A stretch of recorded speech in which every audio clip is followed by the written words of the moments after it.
Let's picture this. It's March 25th, 2026. A jury in California hands down a verdict and it sends absolute shockwaves through Silicon Valley.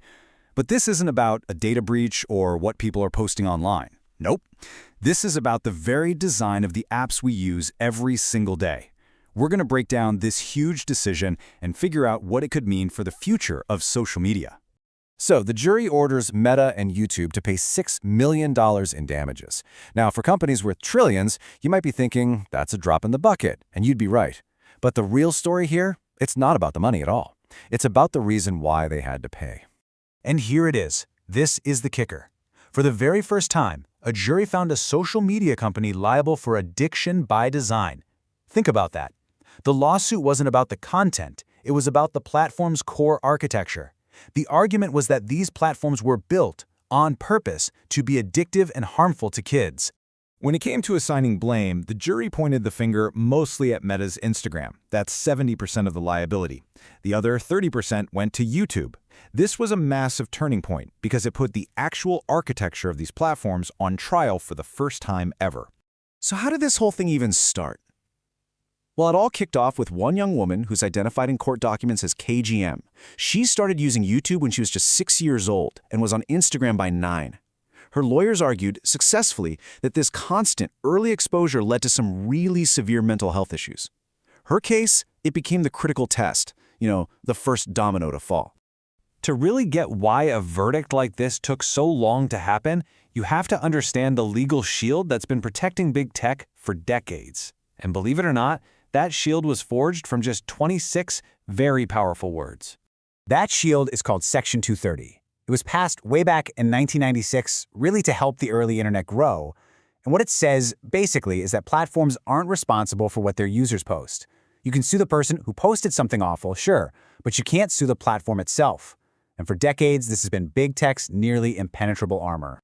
For years and years, the story was always the same. Someone would file a lawsuit against a social media giant saying that some harmful content on their site caused real damage. But almost every single time, that lawsuit would just slam into the brick wall of Section 230 and get thrown out. The shield was just too strong. It made a case like KGM's seem basically impossible for a really long time. But here's the thing. KGM's lawyers tried something totally different.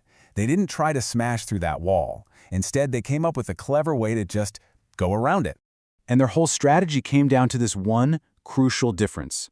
They didn't sue over user content. They knew that's protected by Section 230. Instead, they went after the platform's design. Things like infinite scroll, autoplay videos, push notifications, those aren't made by users. Those are product decisions made by the company. This is what lawyers call the design defect theory, and it's actually borrowed from product liability law. The argument is pretty simple, actually. If you build a product that you know is unreasonably dangerous, well, you're responsible for the harm it causes. By framing social media as a defective product, the lawsuit completely sidestepped Section 230 and put the companies themselves right in the hot seat. Okay, so a slick legal theory is one thing, but you still have to prove it, right? You need evidence. And wow, the trial brought out a mountain of internal documents, giving us all the first real look at what these companies knew and when they knew it. Get this. One internal Meta memo revealed an actual strategy to target tweens, kids between 10 and 12 years old, which is way below Instagram's minimum age of 13. I mean, this wasn't just them failing to police their own rules. This was an active strategy to recruit underage kids. And it gets worse. In another memo, an Instagram employee was brutally honest, using the language of drug addiction. They wrote, "We're basically pushers." These aren't a lawyer's words. This is someone inside the company describing the effect of their own product. And then you have the beauty filter decision. Meta's own internal research confirmed these filters were damaging teen girls' body image. 18 of their own experts sounded the alarm. But what did the company do? They kept the filters because they decided the engagement they created was more important than the documented harm. So when you boil it all down, the courtroom battle kind of looked like this.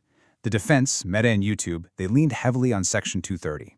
They argued their design choices and their algorithms were kind of protected speech.